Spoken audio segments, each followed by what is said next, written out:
Kita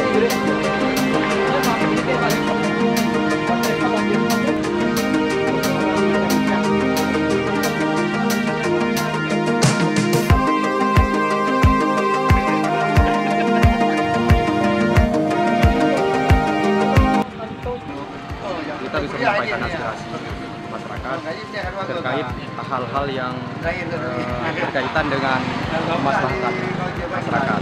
Jadi kami sangat berharap dari kedua anggota dewan ini untuk memperjuangkan aspirasi kami.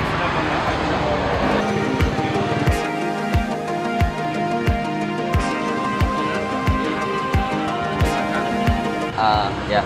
Ini saluran ini jelas bagaimana disampaikan oleh Pak tadi bahwa apabila sedikit hujan sudah terhambat di jalan raya. Jalan raya ini sudah merupakan kewenangan dari pemerintah pusat.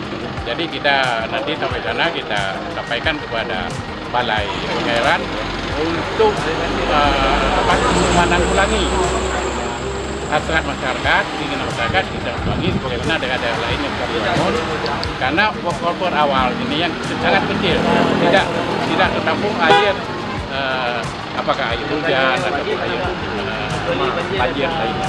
Ini adalah merupakan kewajiban kami untuk memperjuangkan agar yang penting masyarakat tidak tergenang lagi dengan air apabila ada hujan.